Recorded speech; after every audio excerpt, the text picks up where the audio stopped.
베드로전서 3장 17절부터 22절까지 보겠습니다. 선을 행함으로 고난받는 것이 하나님의 뜻일진데 악을 행함으로 고난받는 것보다 나으니라. 그리스도께서도 한 번 죄를 위하여 죽으사 의인으로서 불의한 자를 대신하셨으니 이는 우리를 하나님 앞으로 인도하려 하심이라. 육체로는 죽임을 당하시고 영으로는 살리심을 받으셨으니 저가 또한 영으로 옥에 있는 영들에게 전파하시니라. 그들은 전에 노아의 날 방주 예비할 동안 하나님이 오래 참고 기다리실 때에 순종치 아니하던 자들이라. 방주에서 물로 말미암아 구원을 얻은 자가 몇 명뿐이니 겨우 8명이라. 물은 예수 그리스도의 부활하심으로 말미암아 이제 너희를 구원하는 편이 곧 세례라. 육체의 더러운 것을 제하여 버림이 아니요 오직 선한 양심이 하나님을 향하여 찾아가는 것이라. 저는 하늘에 오르사 하나님 우편에 계시니 천사들과 권세들과 능력들이 저에게 순복하느니라. 22절까지 보았습니다. 저는 오늘 이 말씀을 통해서 그리스도인을 향한 하나님의 뜻이라고 하는 주제를 가지고 말씀을 드리기를 원합니다. 하나님께서 우리에게 원하시는 것은 참 많은데 그중에 오늘 우리가 살펴보는 것처럼 우리가 의를 행함으로 고난받는 것이 하나님의 뜻이다, 그렇게 또 우리들에게 말하고 있습니다. 주님께서 사람들에게 말씀하실 때에 좁은 문으로 들어가기를 힘쓰라, 그렇게 말씀하시면서 또 사람들이 많이 찾아오지 않는 것은 그 문이 좁고 또 길도 협착하여 찾는 이가 적다 그랬습니다. 주님을 믿는다고 하는 것은 어떤 면을 보면 참 신나는 일이고 굉장히 축복된 일이고 세상에서 둘도 없이 좋은 일이지만 이 땅에 살 동안을 생각해 보면 어떤 면에 있어서는 상당히 고통스러운 면도 많이 있습니다. 세상에는 흐름이 있고 세상 사람들이 좋아하는 그러한 삶의 방향이 있는데 그리스도인들은 그것과는 정반대로 가야 하는 삶이기 때문에 상당히 어려운 삶들을 살아야만 하는데 그것이 바로 그렇게 어려운 세상 가운데서 그리스도인답게 삶으로 인하여 받는 고난이 바로 하나님께서 우리에게 원하신 거라 하는 것입니다. 물론 우리가 항상 저는 이 주제를 가지고 말씀을 전할 때마다 믿음의 선진들에 대해서 조금 죄송한 것은 우리는 사실 어떤 면에 있어서는 진정한 고난이라고 말하기가 어렵습니다. 사실 우리가 아는 대로 초대시대에 살았던 또는 구약시대에 살았던 많은 선지자들이 또 하나님을 믿는 사람들이 다들 어렵게 살았습니다. 주님께서도 말씀하시기를 내가 보낸 선지자 중에 너희가 핍박하지 아니한 사람이 누가 있느냐. 또 여러분이 히브리서 11장에 보는 것처럼 많은 믿음의 선진들이 어려운 가운데서 살았습니다. 첫째로 그리스도인들이 많은 부분에 있어서 고난은 경제적인 것 때문에 받는 고난도 많습니다. 왜냐하면 이 세상에 이 사회가 세상 사람들이 추구하는 방법으로 경제활동을 해야 되기 때문에 그러나 거기에서 그리스도인답게 하나님 믿는 사람으로서 살아가려고 할 때 경제적으로도 상당히 어려움을 만나게 됩니다.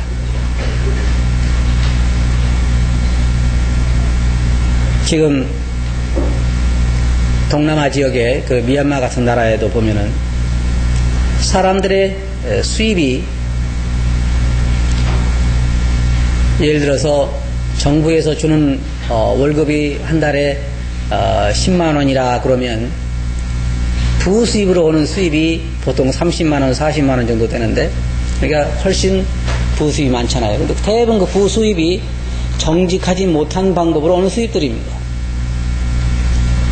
그렇기 때문에 그리스도인들이 하나님의 말씀에 의해서 정직하지 못한 수입을 차단해버린다고 하면 생활하기 자체가 어려운 그런 환경에 빠져버리고 맙니다. 그래서 그리스도인들이 그리스도인답게 산다는 것이 굉장히 어려운 것입니다. 근데 또 한 가지 놀라운 사실은 어떤 그리스도인들은 그런 환경에 살면서도 자신의 신앙에 전혀 어떤 가책을 느끼지 못한다고 하는 것입니다. 오늘 제가 드리고 싶은 말씀은 뭐냐면, 이 그리스도인들은 그리스도인답게 살려고 한다고 하면 어려움은 당연히 받게 되어 있다고 하는 것입니다. 근데 그것이 바로 하나님의 뜻이라는 거예요. 우리가 경제적으로도 하나님의 말씀을 순종하며 살려고 할 때에는 많은 어려움을 당합니다.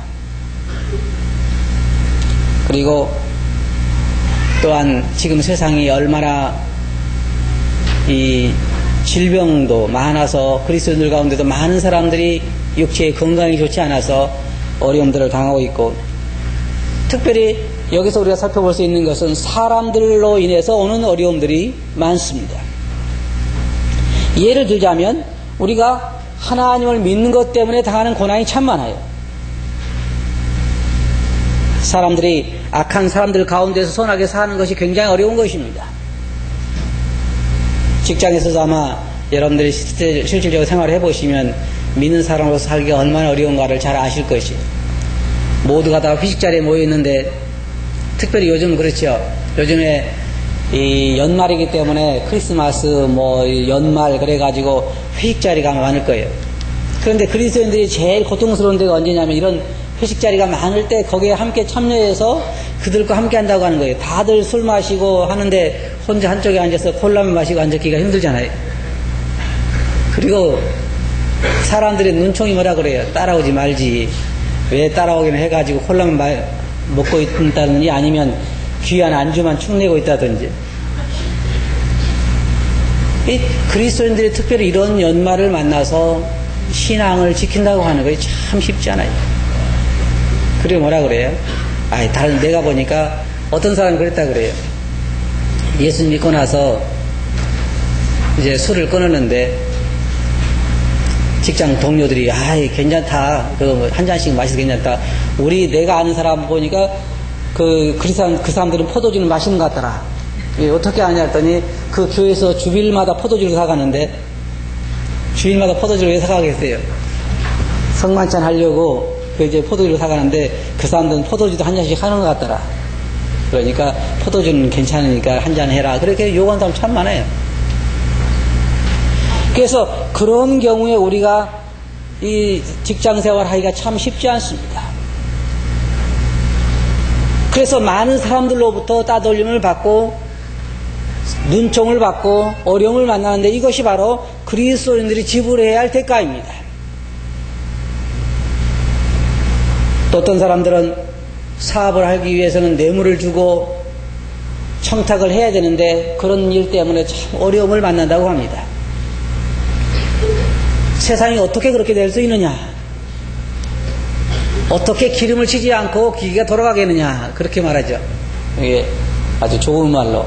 그래서 적당한 뇌물은 있어야 된다. 그런데 그리스도인들이 그러한 일에 우리가 정직하게 살 때에 굉장한 어려움을 만납니다. 우리 주님이 여기에 이 말씀 보면 우리 주님이 그에 대한 좋은 예입니다. 여기 보면 그리스도도 한 번 죄를 위하여 죽으사 의인으로서 불의한 자를 대신하셨다. 그렇게 말하고 있습니다. 자, 신앙생활에 있어서 가장 좋은 모델이 누구냐고 하면 우리 주님일 것입니다. 우리 주님께서 왜 세상에 사실 때 어려움을 당했냐면, 주님이 말씀하시기를 내가 세상을 악하다고 말하기 때문에 세상이 나를 미워한다. 그리고 내가 세상에 속하지 않았기 때문에 세상이 나를 사랑하지 않는다. 그렇게 말씀하셨습니다. 주님이 하신 걸 보면 대략 몇 가지 우리가 생각해 볼 수 있는, 첫째로는 주님은 세상에 악한 것을 악하다고 말씀하셨습니다. 그리스도인들이 세상을 악하다고 이야기할 때 두 가지 의미에서 이야기를 합니다. 첫째로는 뭐냐면 입으로 이야기를 하죠. 사람들이 제일 싫어하는 게 뭐냐면 당신은 죄인입니다 라는 얘기를 싫어합니다. 그리고 이상하게 사람은 자기가 잘못하고 있는데 잘못하고 있다고 이야기할 때 그게 좋지 않습니다. 잘못하고 있는 사람에게 잘못하고 있다고 이야기하는 것이 우리가 듣기 좋지 않아요. 세상 사람들에게 악하다고 말할 때에, 죄인이라고 말할 때, 심판을 받는다고 말할 때 그들은 그걸 좋아하지 않습니다. 여러분들 때 직장 가가지고 처음에는 내가 직장 가면 사람들한테 복음을 전해야지 그렇게 이야기하고 한 사람 복음을 전하는데 반응이 어때요? 좋아하는 사람이 별로 없습니다. 나중에 점점 입을 막게 되죠. 그리고 내가 그들을 악하다고 말할 때 그들은 나를 배척하게 되고 싫어하는 것입니다. 또 한 가지 어려운 점은 뭐냐면 그리스도인들이 삶으로서 그들을 정죄하고 있어요. 뭐 그렇지 못한 사람도 있어요. 그렇지만은 일반적으로 우리가 말씀을 순종하면 우리 그리스도인은 삶으로서 다른 사람들을 정죄합니다. 뭐 어떻게 정죄하죠? 내가 의롭게 살면 악한 사람들은 정죄를 받게 돼 있어요. 악인이 제일 힘든 게 뭐냐면 의인과 함께 있는 것입니다. 서로 마음이 통해야잖아요. 뇌물을 받아도 같이 뇌물을 받는 사람이 있어야 되는데 받는 사람이 없으면 참 힘든 것입니다. 그래서 그리스도인들이 삶으로서 입으로뿐만 아니라 삶으로서 주위에 있는 사람들을 정죄하기 때문에 주위에 있는 사람들이 좋아할 수가 없어요. 어떤 사람은 그러다 그러더라고요. 뭐냐면은 직장 생활할 때 그리스도인들이 그리스도인들답게 살면 제일 한직으로 쫓겨난대요. 저쪽에 어디 사람들에게 관여가 없는데 왜냐하면 같이 하려고 하면 힘드니까. 그래서 그리스도인들이 그리스도인답게 사는 것은 세상에 참 어렵습니다. 주님께서 그렇게 말씀하셨어요. 세상이 나를 미워하였은즉 너희도 미워할 것이다. 근데 주님은 여기 말씀하시기를 선을 행함으로 고난받는 것이 하나님의 뜻이다. 근데 여러분이 한 가지 분명히 아셔야 할 게 하나 있어요. 하나님을 믿고 선을 행함으로 고난을 받든지 아니면 죄를 행함으로 고난을 받든지 둘 중에 하나는 하게 돼 있어요. 한번 생각해 보세요. 틀림없이 그렇습니다. 그러니까 이왕 고난을 받으려면 선을 행함으로 받든지 아니면 죄를 행함으로 받든지 둘 중에 하나를 해야지 나는 이것도 안 하고 저것도 안 하겠다. 그럴 수가 없어요. 어차피 세상에 사는 게 뭐예요? 고난이죠. 어차피 세상에 사는 게 고난이에요. 이 세상은 죄악 때문에 고난을 받게 돼 있어요. 그래서 악을 행함으로 고난을 받든지 선을 행함으로 고난을 받든지 고난은 받게 돼 있는데 이왕이면 선을 행함으로 고난을 받는 것이 하나님의 뜻이라고 하는 것입니다. 여기에 있는 말씀처럼 악을 행함으로 고난 받는 것보다 나으니라. 그럼 악을 행한 사람은 고난 안 받을까요? 악을 행한 사람도 고난을 받습니다. 주님께서는 세상에 진리를 전함으로 고난을 받으셨고 세상을 악하다고 말씀하셨기 때문에 세상 사람들이 주님을 미워하고 또한 그리스도인들은 주님처럼 가치관 자체가 이 세상 사람들은 이 땅에다가 자기 목적을 두고 살고 그리스도인들은 주님처럼 하늘에다가 삶의 목적을 두고 살기 때문에 서로 맞을 수가 없는 것입니다. 그래서 우리 성도들에게도 믿지 않는 사람과는 결혼하지 말라고 하는 이유가 뭐냐면 한 사람은 하늘에다 두고 살고 한 사람은 땅에다 두고 살기 때문에 날마다 부딪힐 수밖에 없어요. 한 사람이 두 주인을 섬길 수가 없다고 하는 것입니다. 우리가 믿음의 선진들을 보면 야고보서 5장 10절에서 야고보도 말하기를 형제들아 주의 이름으로 말한 선자들로 고난과 오래 참음의 본을 삼으라 그랬습니다. 왜냐하면 선자들도 우리처럼 많은 어려움 가운데서 살았다고 하는 것입니다. 여러분들이 한번 생각해 보시기 바랍니다. 하나님을 신실하게 섬겼던 사람들 중에 편안하게 살다 간 사람이 누구입니까? 찾기가 쉽지 않습니다. 의인과 악인이 함께 사는 것이 쉽지 않은 것처럼 하늘에 소망을 두고 사는 사람과 이 땅에 소망을 두고 사는 사람이 함께 살기 쉽지 않은 것처럼 주님을 신실하게 따른 사람들은 누구든지 다 어려움을 받게 되어 있어요. 성경에 그렇게 말하고 있잖아요. 누구든지 경건하게 살고자 하면 핍박을 받으리라. 경건하게 살고자 하면 핍박을 받게 되어 있는 것입니다. 사도 바울도 우리들에게 그렇게 말했습니다. 우리가 그리스도와 함께 영광을 받기 위해서는 고난도 함께 받아야 될 것이다. 그래서 주님을 본받으라고 하는 것입니다. 여기 보면 주님께서도 고난을 받으셔서 우리들에게 본을 보였다. 그렇게 말하고 히브리서 기자가 말한 것은 뭐냐면 우리들에게 능력을 지고 그에게 영문 밖으로 나아가자. 그리스도께서도 영문 밖에서 고난을 받으셨다고 말하고 있습니다. 사람의 삶을 하나하나 이렇게 살펴보면 다 다 고난의 투성입니다. 고난의 투성이 육체적으로 질병 가운데 있고 경제적으로 어렵고 또 경제적으로 어려운 데다가 추위는 또 더하죠. 요즘 추워가지고 다들 어려워하시는데 이 세상에는 참다운 쉼이 없는 것 같아요. 근데 문제는 우리가 과연 내세를 위해서 하나님을 위해서 주님을 순종함으로 고난을 받느냐 하는 것입니다. 근데 고난을 좋아하는 사람은 없어요. 아마 제가 생각할 때 우리 기도 제목의 8, 90%는 고난을 멀리하게 해주소서라고 하는 기도일 것입니다. 대부분 우리는 고난을 원하지 않습니다. 그런데 고난 가운데 있고 그 고난이 우리가 잘못한 고난이든 하나님을 순종하는 고난이든 둘 중에 하나입니다. 우리는 고난 가운데 있습니다. 근데 성경에서는 여기서 지금 말하는 것은 하나님의 뜻을 행함으로 하나님의 말씀을 순종함으로 고난을 받으라고 하는 것입니다. 사도 바울도 그렇고 믿음의 선진들도 그렇고 우리는 고난 가운데 있었던 것을 볼 수 있는데 사도 바울은 골로새서 1장 24절에서 내가 이제 너희를 위하여 받는 고난을 기뻐하고 그리스도의 남은 고난을 내 그의 몸된 교회를 위하여 내 육체에 채우노라 그랬습니다. 사도 바울은 디모데에게 복음을 전하는 전도자라서 고난을 받으라 그렇게 말하고 있고 또한 그뿐만 아니라 베드로도 우리 여기서 말하기를 오직 너희가 그리스도의 고난에 참여하는 것으로 즐거워하라. 그리스도의 고난에 참여하는 것으로 즐거워하라 그랬습니다. 저는 제 자신이 이 말씀을 공부하면서 깊이 생각해 봤습니다. 내가 받는 고난이 무엇일까? 여러분들은 주님을 위해 받는 고난이 무엇입니까? 우리가 어떤 일로 고난을 당하고 있습니까? 혹시 여러분은 여러분들이 잘못한 것 때문에 고난받고 있지는 않습니까? 근데 사람들은 우리가 참 많이 생각해 봐야 할 것 같아요. 어릴 때부터 말입니다. 애들이 어려서 이렇게 걸어가다가 돌에 걸려 넘어지면은 뭐라 그래요? 애들한테 누가 너를 넘어지게 했어? 저 돌이 그랬지? 그러잖아요. 그 사람은 계속해서 자기가 하는 것들에 대해 다른 사람이 핑계를 대는 것 같아요. 누가 그렇게 했느냐? 그래서 우리 보면은 자기가 잘못해가지고 고난 당하면서 하나님 어떻게 이럴 수가 있습니까? 그렇게 말할 때가 있고, 예를 들어서 자기가 길을 잘못 가다가 넘어졌는데 하나님께 넘어지겠다고 하는 사람도 있고, 자기가 사업을 잘못해서 망했는데 하나님 망하겠다고 하는 사람도 있고, 자기가 건강을 돌아보지 않아서 건강이 안 좋은데 하나님이 건강을 나쁘겠다는 사람도 있고, 대부분 보면 그런 사람 들어있어요. 그런데 자기 잘못을 올 수도 있잖아요. 그러나 여기서 말하는 것은 고난은 그러한 고난이 아니고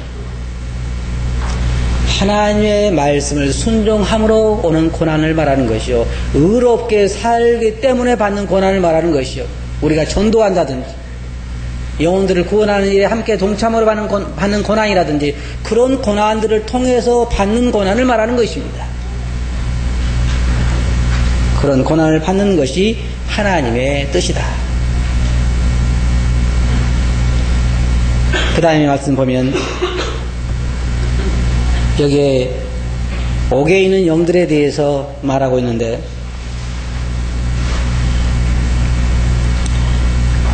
19절 보면 저가 또한 영으로 옥에 있는 영들에게 전파하시니라. 그들은 전에 노아의 날 방주 예배할 동안 하나님이 오래 참고 기다리실 때에 순종치 아니하던 자들이라. 방주에서 물로 말미암아 구원을 얻은 자가 몇 명뿐이니 겨우 8명이라. 여기 보면 우리가 참 이해하기 힘든 말씀이 나옵니다.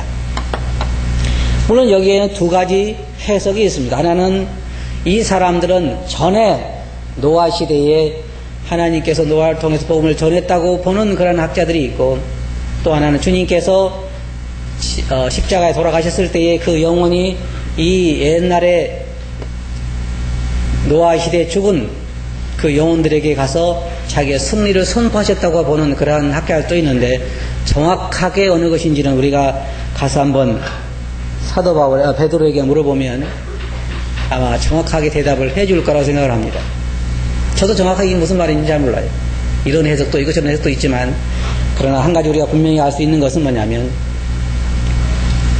죽은 영혼들 예수 그리스도를 믿고 이 땅에 있는 동안에 예수님을 믿고 구원받은 사람들은 하늘나라에 가지만 그러나 죽은 이후에는 기회가 없다는 것입니다.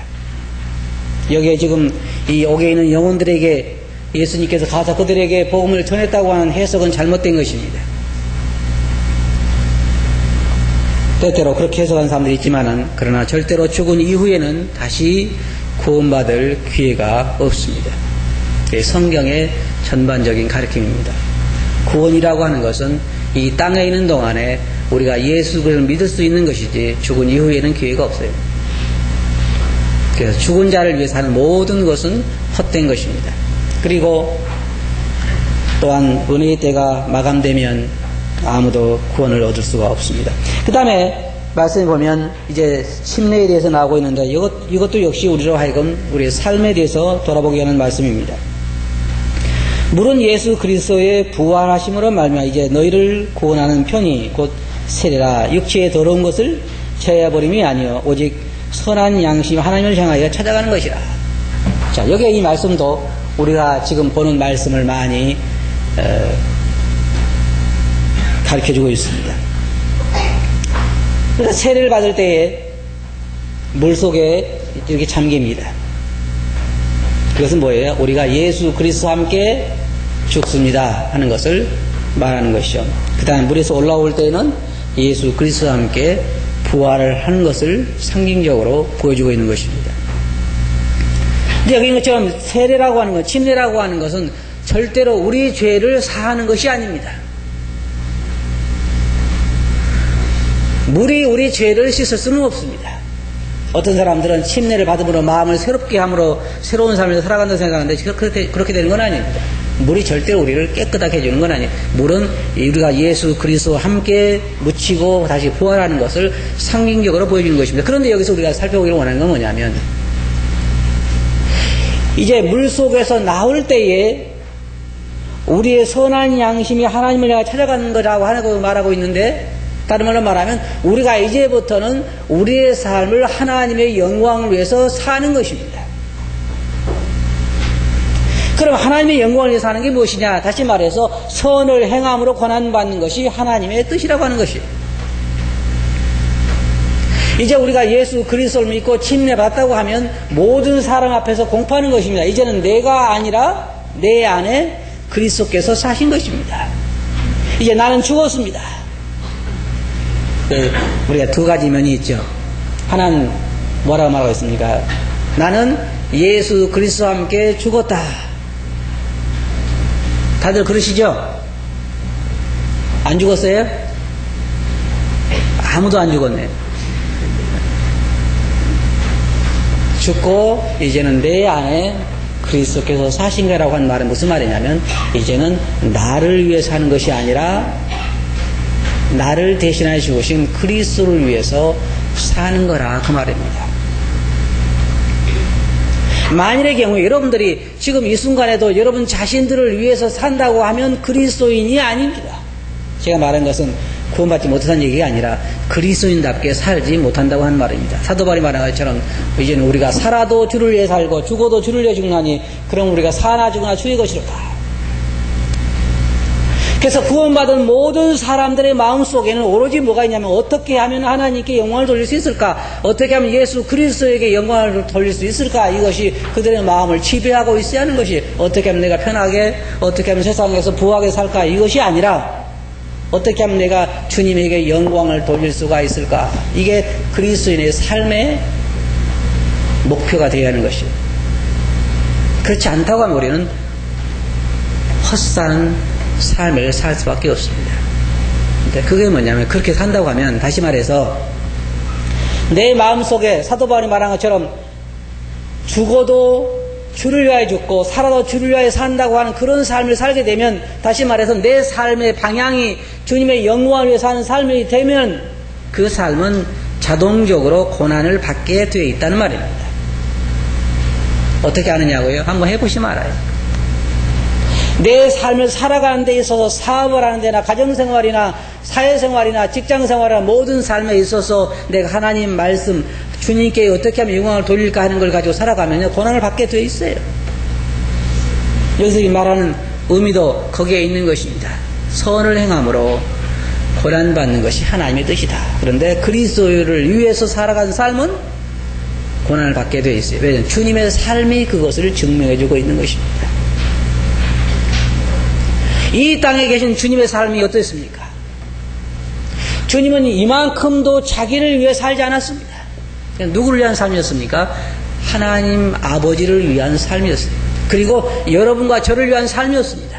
주님은 제자들 가운데도 제자들의 발을 씻기시고 제자들을 위해 자기 목숨을 버리시고 제자들을 위해서 본을 보이시고 거룩한 삶을 사시고 죄인들을 사랑하시고 세상을 악하다고 책망하시고 회개라고 하시고 그 모든 삶들이 다 누구를 위한 것이었냐면 아버지를 위한 것이었고 여러분과 저를 위한 것이다. 그래서 핍박을 받게 된 것입니다. 다른 게 아니에요. 악한 사람을 선하다고 말하면 핍박받게 돼 있잖아요. 근데 우리도 마찬가지입니다. 자, 주님께서 여러분을 위해서 인생을 사신 것처럼 우리도 주님을 위해 살게 될 때 이 침례의 의미처럼 우리가 주님과 함께 죽고 함께 묻혀서 다시 부활하게 돼 이제는 주님을 위해 살게 될 때 우리는 핍박을 받게 돼 있다고 하는 것입니다. 그런데 그 다음 말씀 보시기 바랍니다. 22절에 보면 저는 하늘에 오르사 하나님 우편에 계시니 천사들과 권세들과 능력들이 저에게 순복하느니라. 그리스도인들의 삶이 맨날 핍박만 받는다고 하면 얼마나 어려운 삶일까요? 그리스도의 삶이 항상 세상과 거슬러 올라가기 때문에 이 땅 동안 삶이 이렇다고 하면 얼마나 힘든 삶이냐 하는 말입니다. 그러나 그것만이 전부가 아닙니다. 그리스도인의 삶이란 그것만이 전부가 아니에요. 우리가 이 나비나 잠자리를 봐도 그렇잖아요. 잠자리를 봐도 잠자리는 물속에서 이 기간을 보냅니다. 그런데 물속에서 얼마나 삶이 어렵습니까? 그러나 물속에서 나와서 다시 잠자리가 되는 그런 변화의 과정을 거쳐서 잠자리가 된다면요 하늘을 마음대로 날아다니잖아요. 그런 삶이 있는 것처럼 우리 그리스도인도 이 고난의 삶이 있는가 하면 영광스러운 삶이 우리들에게 기다리고 있는 것입니다.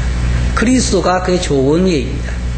이 땅에서는 고난을 받으셨지만 하나님 우편에 앉으셔서 세세토록 영광을 받으시는 것입니다. 그래서 주님은 십자가 너머에 있는 즐거움을 보시고 십자가의 고난을 참으셨다고 말하고 있는 것입니다. 우리도 마찬가지입니다. 어떤 면에서는요, 여러분들이 현재 주님을 위해서 받는 고난의 양이 앞으로 가서 받게 될 영광의 양과 비례할 수 있습니다. 적은 고난은 적은 영광을 받을 것이요 많은 고난은 많은 영광을 받을 것입니다. 그래서 히브리서 기자가 말하고 있는 건 뭡니까? 어떤 사람들은 고난을 받되 고난을 적게 받으려고 하는 것이 아니라 더 큰 고난을 받기를 구했다고 그랬습니다. 그리스도인들이 잡혀가지고 죽는데 말이에요. 네가 화형을 당할래? 칼로 죽임을 당할래? 사자밥이 될래? 죽긴 죽는데 어느 거 죽을래? 그러면요 더 영광을 받기 위해서 더 고통스러운 죽음의 방법을 택했다는 거예요. 어떤 사람은 톱으로 켜는 죽음도 당하고 사자밥이 되기도 하고. 왜 그래요? 적은 고난은 적은 영광이지만 큰 고난은 큰 영광과 연결되어 있는 것입니다. 고난은 잠깐입니다. 영광은 영원한 것입니다. 고난은 적은 것입니다. 영광은 아주 큰 것입니다. 실감이 안 나죠? 아무리 영광 이야기해봐야 현재 고난이 워낙 커 보이니까 그래도요 저 하늘에 가서 영광 안 받을래요. 그냥 이 고난만 없이 좀 편안하게 살다 가고 싶어요. 그런 분들이 계시면 이야기하세요. 제가 하늘에 가서 그런가 안 그런가 보고 해 한번. 그런 사람이 하늘에 가면 영광을 더 큰 거 차지하려고 싸울지도 몰라요. 사실은요 머지않아서 우리는 하늘나라를 가게 됩니다. 제가 얼마 전에 어떤 분을 병원에 계신 분을 방문하고 왔는데 우리 인생이 참 짧습니다. 굉장히 짧고 이제 머지않아 우리가 세상을 떠나게 돼요. 그때는 우리가 주님을 위해서 사는 것만 남게 될 것입니다. 주님을 위해서 사는 것만 남게 돼요. 주님의 말씀에 순종해서 받는 그런 고난들, 그런 것들이 다 하늘나라에 기록되어 있고, 우리가 복음을 위해서 받는 고난들이 다 기록되어 있고, 의롭게 삶으로 받는 고난들이 다 기록되어 있고, 말씀 순종해서 받는 고난들이 다 기록되어 있기 때문에 우리는 그 기록된 대로 영광도 상도 받게 될 것입니다. 주님 우리들에게 베드로를 통해서 말씀하시기를 선을 행함으로 고난받는 것이 하나님의 뜻이라 그랬습니다. 제가 그런 말씀 드렸죠. 사람들이 나를 한 번 뺨을 때릴 때마다 1억 원씩 돈을 준다고 하면, 여러분, 사람들이 여러분들의 뺨을 한 번 때릴 때마다 1억씩 현찰을 준다 그러면 몇 번이나 맞기를 원합니까? 죽을 때까지요? 어떤 사람은 그럴지 몰라요. 죽기 직전까지만 때려다오. 그렇죠?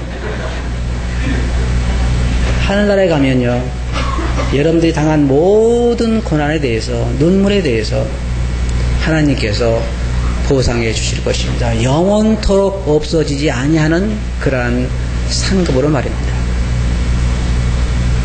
현재 여러분들이 어려운 줄 압니다. 경제적으로 어렵고, 사회생활 하기가 힘들고, 그리스도인답게 살기가 힘들고, 여러 가지 어려운 줄 알아요. 그러나 여러분 꼭 기억하시기 바랍니다. 선을 행함으로 고난받는 것이 하나님의 뜻이라는 것을 말입니다. 그것을 원하신다는 말입니다. 하나님이 고난받기를 원하신다는 거예요. 하나님 말씀을 순종하고 그리스도인답게 삶으로 인해서 여러분들이 고난받는 것을 하나님이 원하십니다. 여러분, 고난을 원하십니까? 아니면 편안한 걸 원하십니까? 갈등이죠. 갈등이 되죠. 하늘나라에 가서는 고난을 원하십니까? 영광을 원하십니까? 영광을 원하시죠? 이 땅에서는 영광을 원하십니까? 고난을 원하십니까? 영광을 원하시죠? 이 땅에서는 솔로몬처럼, 하늘나라에서는 사도 바울처럼. 그렇죠? 절대로 그런 삶은 없습니다. 여러분들이 현재 남은 삶을 어떻게 주님을 위해서 사느냐 하는 것이 하늘나라에 가서 여러분이 얼마나 큰 영광을 받느냐 하는 것이 결정될 것입니다. 주님도 그 길을 가셨고, 사도 바울도 그 길을 갔고, 모세도 그 길을 갔고, 모든 믿음의 선진들이 그 고난의 길을 들어섰습니다. 좁은 문을 두드리고, 좁은 문을 열고, 협착한 길을 올라갔습니다. 다 편하고 쉬운 길이 있는데도 말입니다. 주님은 여러분과 제가 들어선 길이 좁은 문이라고 말하고 있고 좁은 길이라고 얘기하고 있습니다. 그리고 그 길을 가면서 받는 고난이 바로 하나님의 뜻이라 그랬어요. 그러므로 여러분, 이 땅에 있는 동안에 주님을 믿는 것으로 인하여 받는 고난들을 힘들어하지 마시고 즐거움으로 하늘의 큰 영광을 바라보시고 그 길을 즐거움으로 가시기 바랍니다. 고난이 좋습니까? 네, 한 사람밖에 없어요. 주님을 위한 고난을 바라보시기 바랍니다. 이제부터 여러분 기도가 바뀌시기 바랍니다. 주님, 저는 주님을 위한 고난을 원합니다. 사도 바울이 그랬잖아요. 어찌하든지 죽은 자 가운데서 부활에 이르려 하노니. 우리는 어떻게 하든지 죽음을 맛보지 않고 주님이 그동안에 오셨으면 좋겠지요. 사도 바울은 그랬습니다. 우리도 사도 바울처럼 다른 많은 믿음의 선진처럼 이 땅에 사는 동안에 주의 말씀을 순종함으로 고난을 기뻐하고 고난을 즐거운 마음으로 걸어갈 수 있기를 바랍니다. 기도하겠습니다.